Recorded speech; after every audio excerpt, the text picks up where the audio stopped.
अस्सलाम वालेकुम। जी के स्प्रिंग के मुअस्सस दोस्तों, आज हम बात करेंगे 20वीं सदी के सबसे बड़े इनकलाबी लीडर चे गेवेरा के बारे में। अर्नेस्टो चे गेवेरा अर्जेंटाइन का एक इनकलाबी लीडर था। चे उर्फियत थी। वो 14 जून 1928 को अर्जेंटाइन में पैदा हुआ। बचपन से दमे का मरीज़ होने के बावजूद वो एक बेहतरीन एथलीट था और शतरंज का भी शौकीन था। अपनी नौजवानी में वो किताबों का बहुत शौकीन था। उसकी खुशकिस्मती ये थी कि इसके घर में तकरीबन 3000 किताबों का ज़ख़ीरा मौजूद था, जिससे इसने अपने इल्म पर इजाफ़ा किया। चे गेवेरा बुनियादी तौर पर मेडिकल का तालिब इल्म था।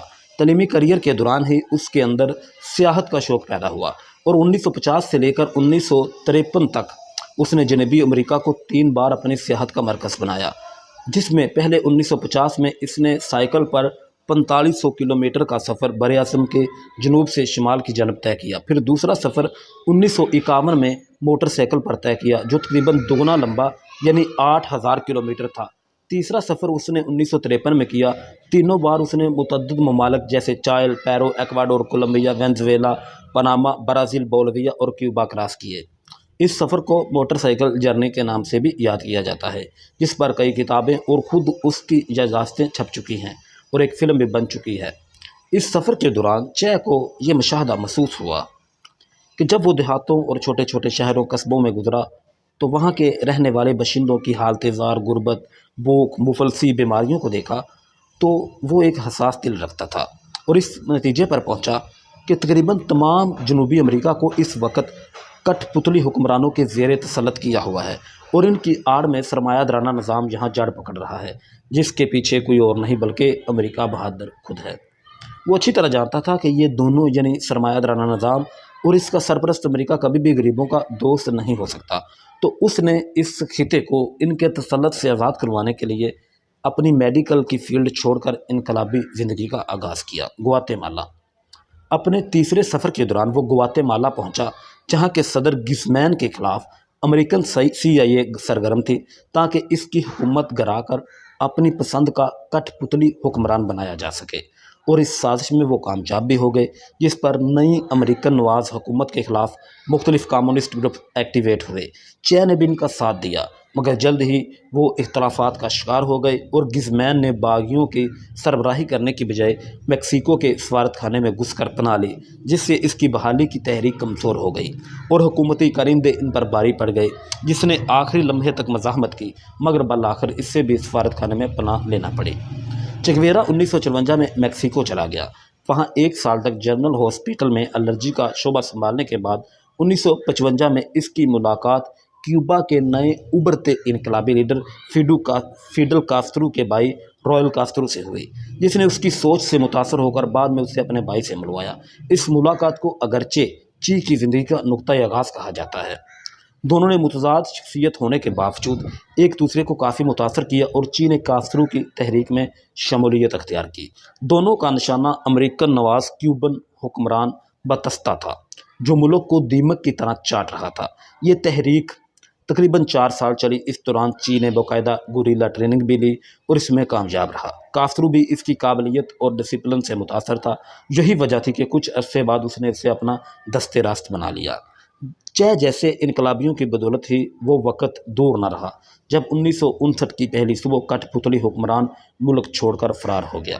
इनकलाबियों की हुकूमत आई तो इन्हें कई मसाइल का सामना करना पड़ा। चे को सनत और ख़जाने की वजारतें दी गई, मगर इनकलाबी जिद्दोजहद के मुकाबले में इस्लाहात का काम उससे नहायत दुश्वार साबित हुआ, ख़ुसूसन जब अमेरिका बहादुर उनके गिरद घेरे तंग कर रहा था और तरह तरह की माशी पाबंदियाँ लगा रहा था। इस दौरान ची ने काफ़ी कोशिश की, कई मुल्कों के दौरे किए। वो पाकिस्तान भी आया। वहाँ पर आकर उसने सदर अयूब खान से मुलाकात की और अपने सोशलिज़म निज़ाम से मुतारफ़ करवाया और बड़े बड़े मगरमच्छों से ज़मीनें छीन कर गरीबों में तकसीम की, मगर इन इस्लाहात की खातर कोई नताइज ना निकल सके।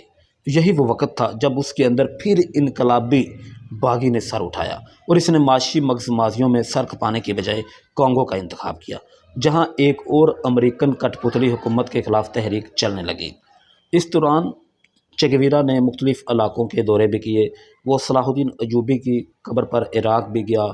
वहाँ पर उसने जाके उसकी ज़िंदगी का मुताला किया और सुल्तान सलाहुद्दीन अयूबी से बहुत मुतासर हुआ। चे 1965 की शुरुआत में जमहूरिया कांगो पहुंचा। इसके साथ उसके दर्जन भर वफादार साथी भी थे।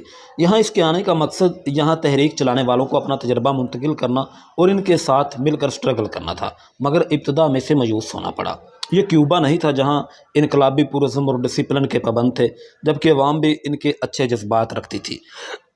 कांगो में तहरीक तो शुरू थी, मगर लोगों में वो डिसिप्लिन जज्बा मौजूद नहीं था जो किसी तहरीक के कामयाब होने के लिए ज़रूरी होता है। इसके अलावा इसे यहाँ की कई ज़बानें भी नहीं आती थी, जिसकी वजह से इसे अपने ख्यालात और मंसूबों पर दूसरे लीडरों के साथ इजहार ख्याल करने में मुतरजम की खिदमत लेना पड़ती थी।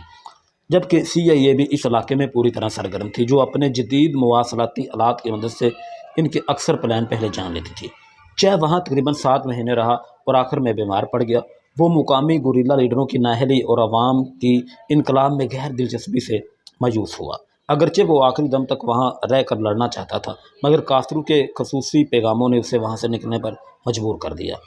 सेहत बेहतर होते ही चे ने अगली सरगर्मी के लिए बोलेविया का इंतखाब किया, जहाँ एक और अमेरिकन नवाज हुकूमत का खून चूस रही थी। वो 1966 के आखिर में बोलीविया पहुंचा और एक पहाड़ी इलाके से तकरीबन 50 साथियों की मदद से तहरीक का आगाज़ किया, और शुरुआत में इससे काफ़ी अच्छी कामयाबियां मिली और कई झड़पों में बोलेवियन आर्मी को शदीद नुकसान पहुंचा, जो बाद में इसकी मौत का सबब बना, क्योंकि इसने काफ़ी ज़िक्र पहुंचाई थी। मगर यहाँ वो जो प्लान लेकर पहुंचा था, इसमें कई बातें इसकी तवक्कुआत के बरखिलाफ़ थी। इनमें से एक अवामी सपोर्ट की तवक्को थी, जो कांगो की तरह यहाँ भी ना होने के बराबर थी, बल्कि यहाँ तो अवाम में से अक्सर हुकूमत के मुखबर थे। दूसरा, उससे ये तवक्को थी कि सिर्फ बोलेवियन आर्मी से मुकाबला है, मगर यहाँ आके उसे पता चला कि अमेरिका यहाँ भी पूरी तरह मौजूद है और इससे बोलीवियन आर्मी के साथ साथ अमेरिकन कमांडो का मुकाबला भी करना होगा। इसके अलावा सबसे बड़ा दचका उससे ये पहुँचा कि क्यूबा के साथ उसका रेडियो राब्ता मुनक़ते हो गया। मज़ीद सपोर्ट की तवक्को ना रही। गिरफ्तारी और मौत। 7 अक्टूबर 1967 की सुबह एक मुकामी मखबर, जिसके बारे में कहा जाता है कि वो एक शेपर्ड था यानी चरवाहा था, और जब CIA और चेगवेरा के साथियों की झड़पें होती तो फायरिंग होती, उसकी बकरियां डर जाती थी, तो उसने इसलिए कि ये यहाँ से पकड़ा जाए और मेरी बकरियां ना डरें, CIA को उसकी खबर दे दी, जिस पर फ़ौज हरकत में आ गई। अमेरिकन CIA जो कांगो से उसके पीछे हाथ धोकर पड़ी थी, उस ऑपरेशन में बोलेवियन फ़ौज की भरपूर मदद कर रही थी। फिर प्लान बनाकर ची और उसके साथियों के गिर्द पहाड़ों में घेरा तंग कर लिया। तकरीबन 1800 फौजियों ने इस मिशन में हिस्सा लिया। CIA ने गाइड कर रही थी। चे और उसके साथियों ने अगरचे मुकाबला किया, मगर वो मुट्ठी भर थे, जल्द ही मारे गए। चे ज़ख्मी हुआ और गिरफ्तार हो गया। फिर उससे पूछताछ के बाद नामालूम मकाम पर मुंतकिल कर दिया गया, जहाँ अगले रोज़ शाम तक इस पर कई बार कोशिश की गई ताकि वो मुंह खोल दे, मगर बकौल एक फ़ौजी के ज़ख्मी होने के बावजूद वो बिल्कुल मुतमईन था और किसी घबराहट के बगैर आंखों में आंखें मिलाकर बात कर रहा था। इसकी आंखों में ऐसी रोब और चमक थी कि हम में से कोई भी इसकी सही नज़र नहीं पा रहा था। ऑफिसर आए जा रहे थे और इससे पूछ कर रहे थे, मगर वो किसी सवाल का जवाब नहीं दे रहा था। अलबत्ता इसने अपने लिए तंबाकू ज़रूर तलब किया, जो मैंने इसे फ़राहम किया। इस पर वो काफ़ी खुश हुआ और मेरा शुक्रिया भी अदा किया। फिर जब वो 2 दिन तक मगजमारी करने के बाद भी कुछ हासिल ना कर सके, तो इसकी रिपोर्ट सदर को दी, जिसने किसी मुमकिन प्रेशर से बचने के लिए इसकी मौत का हुक्म दे दिया। CIA चाह रही थी कि इसे पनामा मुंतकिल किया जाए ताकि वहाँ इसकी स्पेशल टीम इससे मज़ीद तफ्तीश करे, मगर सदर को डर था कि अगर वो फ़रार हो गया तो फिर हाथ नहीं आएगा और इसकी हुकूमत के लिए ख़तरा बन सकता है। लिहाजा इसने अपना हुक्म बरकरार रखा। ऑर्डर की तकमील की गई और इसी शाम इसे एक शराबी जलाद के हवाले किया गया, जो जंग में अपने 3 साथी खो चुका था और ची को उसकी मौत का ज़िम्मेदार समझा जा रहा था। जब वो ची के सामने पहुंचा तो ची ने उससे अकसाया और एक आसान मौत की तवक्को की, मगर शराबी जलाद ने प्लान के मुताबिक आड़ी तिरछी 9 गोलियां बरसाई और इसे बड़ी अज़ियतनाक मौत से दो चार किया। इनका मंसूबा ये था कि ची को वापस इसी मुकाम पर फेंक कर बाद में ऐलान किया जाए कि वो मुकाबले में मारा गया, ताकि ट्रायल से बचा जा सके। ची को मरे हुए तकरीबन कई दहाइयाँ गुजर चुकी हैं, मगर वो अभी तक लोगों के दिलों में अपने असूल, काबिलियत, सरमायादाराना निज़ाम के ख़िलाफ़ बगावत, इनकलाबी सोच की वजह से ज़िंदा है। इसकी मशहूर तस्वीर जो 1960 में खींची गई, गालिबन दुनिया में सबसे ज़्यादा प्रिंट होने वाली तस्वीर है, जो तकरीबन हर जगह दिखाई देती है, खुसूसन इन ममालिक में जहाँ इनकलाबी तहरीकें चल रही हैं। اس کی شخصیت آج بھی کیوبا میں ایک نیشنل ہیرو کی طرح ہے، اگرچہ وہ وہاں کا باشندہ نہیں تھا اور اپنے ملک ارجنٹائن میں بھی کسی ہیرو کی طرح پڑھایا اور